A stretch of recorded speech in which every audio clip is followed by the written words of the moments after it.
రాష్ట్రంలో కూటమి ప్రభుత్వం అధికారంలోకి వచ్చిన తర్వాత రైతులు అనేక ఇబ్బందులు ఎదుర్కొంటున్నారు. ఎన్నో కష్ట నష్టాలు కోర్చి రబీలో పంట సాగు చేసిన రైతుకు ఇప్పుడు ధర పెద్ద సమస్యగా మారిపోయింది. ప్రభుత్వం ధాన్యం కూడా కొనుగోలు చేసే పరిస్థితి కనపడలేదు. ఈ పరిస్థితిని నిరసిస్తూ వైఎస్ఆర్సీపీ కోనసీమ జిల్లా అధ్యక్షుడు చెర్ల జగ్గిరెడ్డి ఆధ్వర్యంలో ఒక భారీ నిరాహార దీక్ష అమలాపురం కలెక్టరేట్ దగ్గర ప్రారంభమైంది. మొత్తం వైఎస్ఆర్సీపీ శ్రేణులన్నీ తరలి వచ్చాయి. 7 నియోజకవర్గాలకు సంబంధించిన నేతలు, ఎమ్మెల్సీలు, మాజీ ఎమ్మెల్యేలు, మొత్తం ప్రజాప్రతినిధులంతా ఇక్కడికి రావడం జరిగింది. సార్ చెప్పండి, ప్రధానంగా ఇక్కడ ఈ ఆందోళన చేపట్టడానికి ముఖ్య కారణమే? వాస్తవంగా ప్రభుత్వం వచ్చిన కొంత సమయం ఇవ్వాలని చెప్పి ఆగాం. కానీ ప్రస్తుతం కోనసీమలో ఉన్నటువంటి రైతాంగం యొక్క పరిస్థితి చెప్పాలంటే చాలా హృదయ విదారకంగా ఉంది. గతంలో జగన్మోహన్ రెడ్డి గారి ప్రభుత్వంలో పెట్టుబడి సాయం దగ్గర నుంచి మొదలుపెట్టి ప్రతినిత్యం రైతుకు అండగా ఉండడమే కాకుండా వారు పండించిన పంటని ఎట్టి పరిస్థితుల్లో మరి ఉన్నటువంటి గిట్టుబాటు ధర కొనే కార్యక్రమం జగన్మోహన్ రెడ్డి గారు చేసేవారు. సరే, ఈ ప్రభుత్వం వచ్చింది, ఏ ప్రభుత్వం వచ్చినా అందరికీ రైతు గురించి గొప్పగానే చెప్తారు. కానీ చంద్రబాబు నాయుడు గారి వ్యవహారం ఎలా ఉందంటే ఒక సామెత కూడా ఉంది. అదేమిటంటే మరి రోమ్ నగరం తగలబడిపోతూ ఉంటే ఆ చక్రవర్తి గారు అక్కడ ఫిడేలు వాయించుకున్నారట. అదే చందంగా ఈరోజు నారా చంద్రబాబు నాయుడు గారు కూడా మరి ఈ రోజున ఒకవైపున వర్షాలు వచ్చి చక్కగా వారు సొంతంగా పెట్టుబడులు పెట్టి పండించిన ధాన్యం అధిక దిగుబడి రైతులు సాధించినప్పటికీ కూడా ఇవాళ వర్షాలకి ధాన్యం తడిచిపోతూ ఉంటే కనీసం దానికి మద్దతు ధర ఇచ్చే కార్యక్రమం చేయకుండా దళారులకు ఒత్తాసు పలుకుతున్నాడు నారా చంద్రబాబు నాయుడు గారు. ఎందుకు ఆయన వచ్చి అన్నక్కడ అమ్మారా? ఆయన వచ్చేలా మీరు దళారిని ప్రోత్సహించిన ఎలా చెప్తారు మీరు అనొచ్చు. ప్రభుత్వం ఒక భరోసా ఇచ్చి మేము 17-25కి మేము కొంటాం, లేదా 17-40కి మేము కేంద్ర ప్రభుత్వం ఇచ్చినట్టు మేము ధాన్యం కొంటాం, మీరు ఎవరైనా ఎక్కడైనా కొనకపోతే మా దృష్టికి రండి, మేము కొనిపిస్తామనే మాట చెప్పాలి. ఇవాళ ప్రభుత్వ అధికారులే 369 ధాన్యం కేంద్రాలు పెట్టి అక్కడేమో మరి వాళ్ళు కూర్చొని మీరు దళారుల దగ్గరికి వెళ్ళండి, మీ పంటను తెగనమ్ముకోండి, వాళ్ళు ఏమి ఇస్తుందో తీసుకోండి అనే మాట చెబుతూ ఉంటే కష్టపడి పండించిన రైతు ఇవాళ అధోగతి పాలవుతున్నాడు. అంబేద్కర్ కోనసీమ జిల్లాలో 6 లక్షలు మెట్రిక్ టన్నులు ఇక్కడ పండింది. గతంలో 4,50,000 పడితే జగన్మోహన్ రెడ్డి గారు 4,25,000 వరకు ఆయన కొన్నారు ఆ రోజున. ఈ రోజున 6 లక్షలు ఇక్కడ పండితే కేవలం 2 లక్షలు టార్గెట్ ఇచ్చి అందులో 98,000 మాత్రమే. మొన్న మంత్రి గారు చెప్పారు, ఈ ఫిగర్ నేను చెప్పట్లా, మేము ఇప్పటివరకు 98,000 టన్నులు మాత్రమే కొన్నాం అని నాదెళ్ల మనోహర్ గారు చెప్తున్నారు. మరి 98,000 టన్నులు మాత్రమే మీరు కొంటే మరి మిగిలిన 5 లక్షలని మీరు పరోక్షంగా ఓపెన్ మార్కెట్కి అంటే మరి దళారుల దగ్గర పంపుతున్నట్టే కదా. ఒక పక్కన వర్షం పడుతుంది, ఏం చేస్తాడు రైతు? అది ఇవ్వకపోతే ధాన్యం తడిచిపోతుంది. కానీ మీ ముఖ్యమంత్రి గారేమో కనీసం తడిచిన నేను మీకు ధైర్యాన్ని ఇస్తాను, నేను తడిచిన ధాన్యం కొంటాననే మాట చెప్పగలుగుతున్నాడా? చెప్పలేకపోతున్నాడు. అమరావతి మీద ఉన్న ప్రేమ ఇవాళ భ్రమరావతి మీద ఉన్నటువంటి ప్రేమ చంద్రబాబు నాయుడు గారికి ఇక్కడ లేదు. ఎకరం భూమి 99 పైసలకు ఇచ్చేసేటువంటి చంద్రబాబు నాయుడు గారు మరి ధాన్యం రైతు గిట్టుబాటు ధర కూడా ఇవ్వాలి కదా. మరి పవన్ కళ్యాణ్ గారు మాట చెప్పారు, ఏదైనా తప్పు చేసి కూటమి మీరు గెలిపించండి, నేను అడుగుతాను, నేను ప్రశ్నిస్తాను అని చెప్పారు. ఇవాళ కోనసీమలో 7 సీట్లు మీకు ఇచ్చారు. 7 సీట్లు మీకు ఇచ్చినప్పుడు మీరు కూడా రైతుల పట్ల మరి మాట్లాడాలి కదా. మరి ఏమిచ్చి చంద్రబాబు నాయుడు గారు మీ నోరు నొక్కుతున్నారని అడుగుతున్నాం. మీరు వచ్చి చంద్రబాబు నాయుడు గారు నిద్ర లేపాలి కదా. అప్పుడు వచ్చారు హైదరాబాద్ నుంచి. మరి ఇప్పుడు చంద్రబాబు నాయుడు గారిని నిద్ర లేపడంలో మరి పవన్ కళ్యాణ్ గారు ఎందుకు విఫలం అవుతున్నారో చెప్పాలి. మరి నాకు తెలిసి జనసేన వాళ్ళు కూడా అనుకునేది ఏంటంటే పవన్ కళ్యాణ్ గారు కూడా మరి చంద్రబాబు నాయుడు గారు బ్లాక్మెయిల్ చేస్తున్నాడు, మరి నువ్వు మాడితే నీ సంగతి తెలుస్తుందని చెప్తున్నాడు, అందుకే ఆయన మాట్లాడట్లేదు వాళ్ళు చెప్తున్నారు. ఏదితో తేల్చాలి మీరు? ఏం చేస్తుంటే రైతు జరుగుతున్న అన్యాయాన్ని ఈ రోజున మేము రాజకీయం చేయట్లా, మీరు కేంద్ర ప్రభుత్వం ఇచ్చిన ధరకే ప్రతి రైతుకి కొనిపించమని అడుగుతున్నాం. ఇవాళ మీరే దళారుల దగ్గరికి పంపించి ఈరోజు అంబేద్కర్ కోనసీమకు తీరని అన్యాయం చేస్తున్నారు. మిగిలిన జిల్లాలతో పోలిస్తే అంబేద్కర్ కోనసీమలో ఎక్కువ అన్యాయం జరుగుతోంది. ఇక్కడ 6 లక్షలు పండితే మీరు ఇచ్చింది కేవలం 98,000, పక్కన 2,58,000 రాజమండ్రి మా వేణు గారికి, అలాగే ఉన్నటువంటి కాకినాడ 59,000. ఎట్లా సరిపోతుందని అడుగుతున్నాం. మరి అందుకే ఒకవైపున పాకిస్తాన్ మీద ఎలా అయితే ఇవాళ సైనికులు యుద్ధం చేస్తున్నారు, అలాగే అంబేద్కర్ కోనసీమ జిల్లా నుంచి ఏదైనా మొదలవుద్ది. అందులో భాగంగానే ఇవాళ వైఎస్ఆర్సీపీ శ్రేణులు జగన్మోహన్ రెడ్డి గారు లాంటి మంచి ప్రభుత్వాన్ని మంది ఇచ్చే వరకు సైనికుల్లో మేము పోరాటం చేస్తామని ఈ రోజున 7 నియోజకవర్గాల నుంచి కూడా అక్కడ ఉన్నటువంటి పిఎస్సీ మెంబర్లు కానీ, లేదా ఉన్నటువంటి కోఆర్డినేటర్లు కానీ, లేదా ఉన్నటువంటి పెద్దలు కానీ అందరూ వచ్చి, ఎక్స్ఎమ్ఎల్ఏలు కానీ, ప్రజాప్రతినిధులు అందరూ కూడా వచ్చి రైతు కోసం, అన్నం పెట్టే రైతు కోసం పొట్టలు మార్చుకుని అవసరమైతే మేము దీక్ష చేస్తామని చెప్పి ఈరోజు రిలే నిరాహార దీక్ష అమలాపురం నలుగుకోడల్లో చేయడం జరుగుతుంది. రైతుకి మద్దతు ఇచ్చే వరకు మరి వైఎస్ఆర్ కాంగ్రెస్ పార్టీ కూడా ఉద్యమం చేస్తుందని చెప్పి సందర్భంగా తెలియజేస్తున్నాం. మొత్తం కోనసీమ జిల్లాలో ఏం జరిగిన విషయాలు స్పష్టంగా చెప్పారు. ఇదే పరిస్థితి ఉమ్మడి గోదావరి జిల్లాలో కూడా ఉంది. ఈ లోపుగానే ఈ ఆందోళన జరుగుతున్న ఉద్దేశంతో ప్రభుత్వం ఇప్పటికీ ఒక రివ్యూ కూడా పెట్టేసి సివిల్ సప్లైస్ మంత్రితో మేము కొనేస్తామని చెప్తున్నారు. నిజంగా జరిగే పనేనా? స్పష్టంగా చూడాల్సింది ఏంటంటే చంద్రబాబు నాయుడు గారు ఎప్పుడైనా కూడా రైతు ద్వేషి, వ్యవసాయం దండగన్న వ్యక్తి ఈ దేశంలో ఒక ఆయన ఉన్నాడంటే ఆయన చంద్రబాబు నాయుడు. ఆయన మనసులో ఏది ఉందో అదే చేస్తూ ఉంటాడు.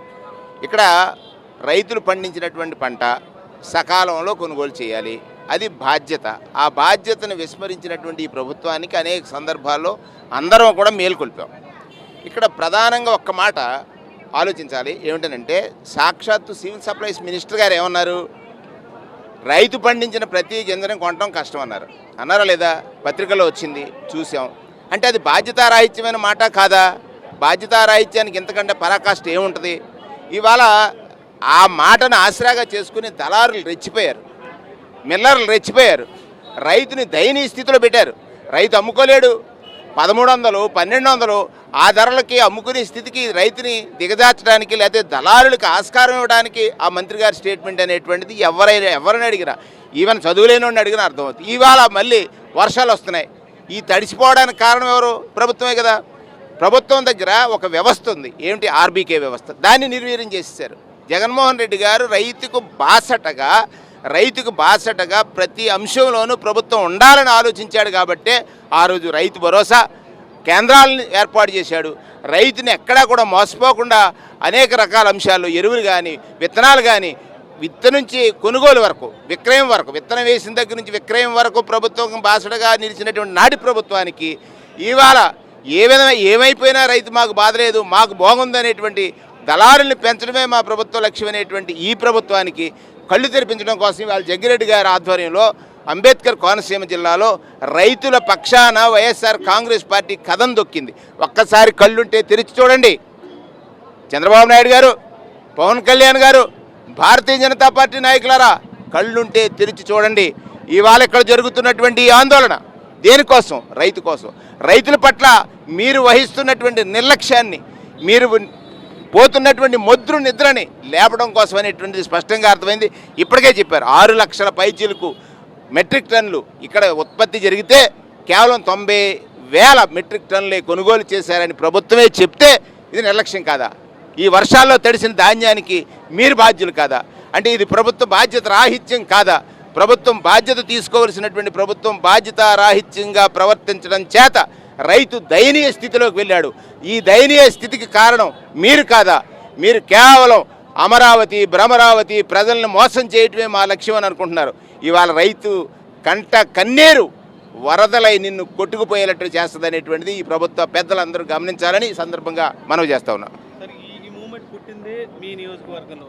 కేశవరంలో తొలిసారిగా మొదట జరిగింది. అసలు పూర్తిగా సెంటర్కి తీసుకొచ్చినా సరే ధాన్యం కొనుగోలు పరిస్థితి, రైతులు రోడ్డు ఎక్కే పరిస్థితి గతంలో ఎలా ఉండేది, ఇప్పుడు ఎలా ఉంది? ఇప్పుడు గతానికి ఇప్పటికీ స్పష్టంగా కనపడుతున్నటువంటి తేడాలు. ఎందుకంటే చెప్పేదానికి చేసేదానికి సంబంధం లేకుండా ఈ ప్రభుత్వం గద్దెనెక్కిన తర్వాత, గద్దెకి ఎక్కక ముందు చెప్పేటువంటి కబుర్లు వేరు, గద్దె ఎక్కిన తర్వాత చెప్పేటువంటి కబుర్లు వేరు. అధికారంలోకి వచ్చేసాం, 5 సంవత్సరాల్లో మేము ఏం చేసినా పర్వాలేదు అనేటువంటి విధంగా వ్యవహరిస్తున్నటువంటి పరిస్థితి చూస్తున్నాం. మీరు చెప్పారు కేశవరం అనేటువంటి దానికి ఎందుకు గురించి చెప్తున్నాం అంటే, అంబేద్కర్ కోనసీమ జిల్లాకు సంబంధించినటువంటి మెండపేట నియోజకవర్గంలో కేశవరం అనేటువంటి గ్రామంలో జిల్లా కలెక్టర్ గారు వచ్చి, జాయింట్ కలెక్టర్ గారు, స్థానిక ప్రజాప్రతినిధులు వచ్చి కేంద్రాన్ని ఓపెన్ చేసి కొనుగోలు కేంద్రాలు పండినటువంటి ప్రతి గింజను కూడా కొంటామని చెప్పినటువంటి పరిస్థితులు చూసాం. కేంద్రం ఓపెన్ చేసినటువంటి, కొనుగోలు కేంద్రం ఓపెన్ చేసినటువంటి ఒక 4 రోజుల్లో 5 రోజుల్లోనూ టార్గెట్ పూర్తి అయిపోయిందని చెప్పి చేతులు ఎత్తేసినటువంటి పరిస్థితి. ఇది దుర్మార్గమైనటువంటి ఆలోచన.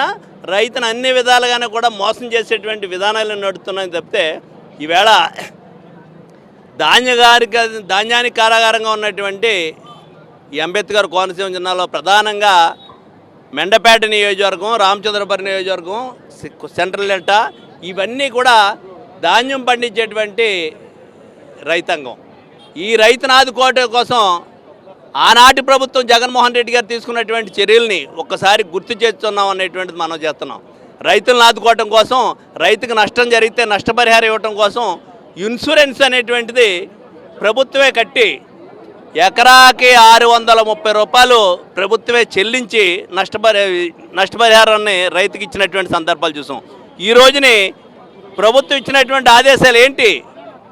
రైతులే ఇన్సూరెన్స్ కట్టుకోవాలి, ఇన్సూరెన్స్ కట్టకపోతే నీకు నష్టపరిహారం రాదనేటువంటి విధంగా ఈ ప్రభుత్వం నిర్ణయం తీసుకోవడం అనేటువంటిది చాలా దుర్మార్గమైనటువంటి విషయం. రైతు పట్ల ఎంత నిర్లక్ష్యంగా వ్యవహరిస్తున్నది ఈ ప్రభుత్వం అనేటువంటిది ఇదొక ఉదాహరణ అని చెప్తూ, తడిచినటువంటి ధాన్యం వల్ల ఈవేళ 1500కి 1400కి అమ్ముకునేటువంటి దౌర్భాగ్యమైనటువంటి పరిస్థితిని రైతుకు కలవటానికి గల కారణం, రైతుకి ఈ పరిస్థితి రావడానికి గల కారణం ఈ ప్రభుత్వం తీసుకున్నటువంటి తప్పుడు విధానాలు, తప్పుడు నిర్ణయాలు. మీరు ఇప్పటికైనా మేల్కొని రైతు ఆదుకునేటువంటి విధానానికి ఉండాలి. రైతు పక్షాన వైఎస్ఆర్ పార్టీ తరపున మేమందరం కూడా నిరంతరం పోరాటం చేస్తామనేటువంటిది ఈ ప్రభుత్వాన్ని హెచ్చరిస్తున్నాం. ఎంత స్పష్టంగా చెప్తున్నారు. రైతు ఏ రకంగా నష్టపోతున్న అనే విషయం ఈ రబీ సీజన్లో స్పష్టంగా కనిపించింది. ఇప్పటికైనా ప్రభుత్వం మేల్కోవాలి. గతంలో ప్రభుత్వం ఏం చేస్తున్న విషయాన్ని కూడా క్లియర్గా వివరిస్తున్నారు. 6 లక్షల టన్నుల్లో కేవలం 2 లక్షల టన్నులు మాత్రమే కొనుగోలు చేసి మిగిలిన దళారుల పాలు చేస్తూ ఉంటే వైఎస్ఆర్సీపీ ఏమాత్రం ఉపేక్షించేది లేదని, ఖచ్చితంగా తీవ్ర స్థాయిలో ఉద్యమాన్ని తీసుకెళ్తామనే విషయాన్ని అయితే నాయకులంతా చెప్తున్నారు.